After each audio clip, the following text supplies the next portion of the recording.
जय बाबा महाकाल, श्री राधे राधे, जय माता बगलामुखी और श्री राधे राधे। कैसे हैं साथियों?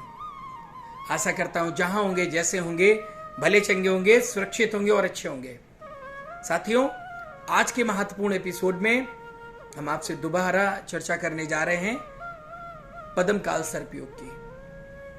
पद्म काल सर्पयोग यानी कि वो काल सर्पयोग जिसके प्रभाव के कारण व्यक्ति को संतान सुख से वंचित होना पड़ता है। बहुत बड़ी बात। देखिए, कौन नहीं चाहता कि उसका घर हो, और कौन नहीं चाहता उसका कुटुंब बसे, कौन नहीं चाहता उसका विवाह हो, और कौन नहीं चाहता कि उसके कुल को बढ़ाने वाली पीढ़ी हो। तो पंचम प्रकार के काल सर्पयोग जब कुंडली में राहु 11वें भाव में हो और केतु का प्रभाव पंचम भाव में हो, तो कुंडली में निर्माण होता है पांचवें प्रकार के काल सर्पयोग यानी कि पद्म काल सर्पयोग। यह योग बनने पर जातक को विद्या में अवरोध देता है।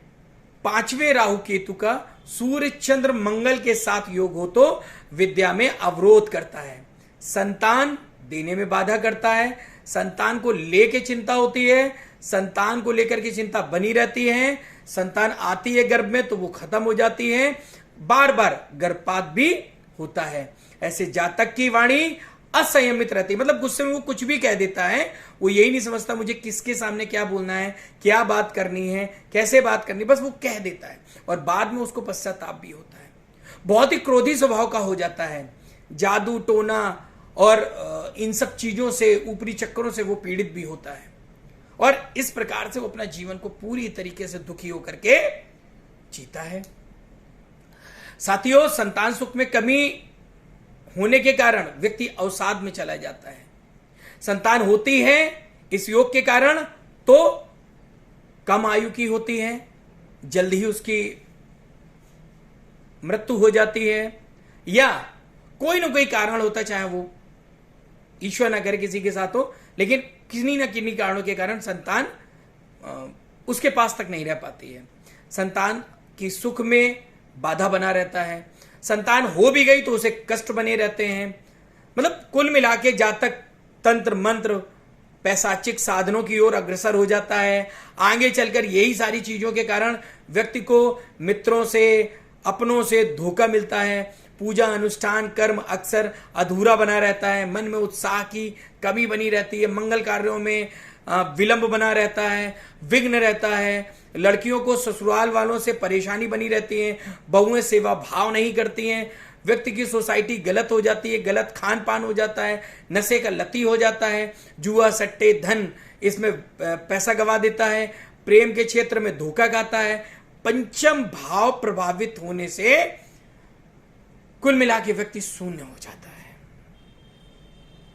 और पंचम भाव के प्रभाव के कारण बृहस्पति शुक्र की अशांति सी बनी रहती है और इन दोनों की युति के कारण षष्ठाष्टक योग बनता है और षष्ठाष्टक योग के कारण स्त्री के गर्भाशय में खराबी, मासिक धर्म बंद ना होना, रुकावट आए। यदि स्त्री का स्वास्थ्य ठीक हो तो पुरुष के मर्दानगी में कमी आ जाए। तो इस प्रकार से ये काल सर्पयोग, जिसे हम महापद्म काल सर्पयोग का नाम ले रहे हैं, नाना प्रकार की दिक्कतों और परेशानियों का सामना कराने का काम करता है। आज साथियों, हमने ये जाना कि ये काल सर्पयोग क्या होता है, प्रभाव क्या होते हैं, कैसे इसको ठीक किया जाता है।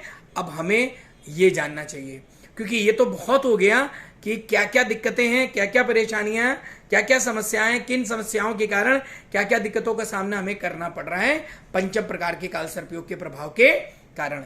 तो अब हम जानते हैं हमें उपाय क्या करने हैं। तो ध्यान से साथियों इसको नोट कर लीजिए। सबसे पहले तो हमें सरस्वती जी की उपासना करना प्रारंभ कर देना चाहिए। दूसरा, दुस्वप्नों को त्याग कर दें। बुरे सपने नहीं देखने, बुरी चीजें नहीं देखनी है। अंधे लोगों की सेवा करें।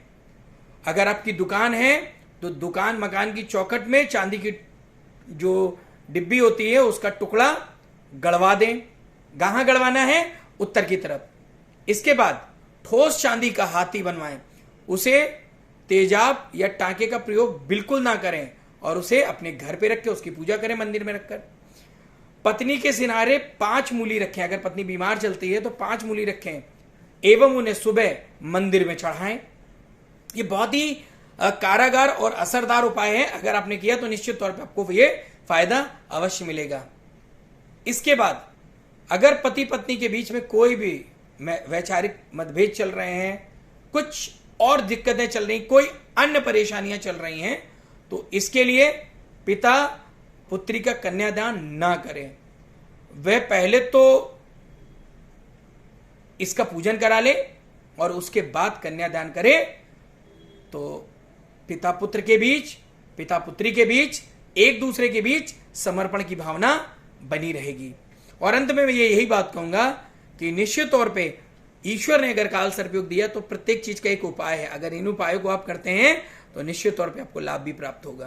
तब तक के लिए मिलेंगे अगले एपिसोड में, और जो हमारा छठा काल सर्पयोग है जिसे हम महापदम काल सर्पयोग के नाम से जानते हैं, हम उसके बारे में चर्चा करेंगे। तब तक के लिए आप सभी को श्री राधे राधे, जय माता बगलामुखी और जय बाबा खाटू श्याम। हर हर महादेव।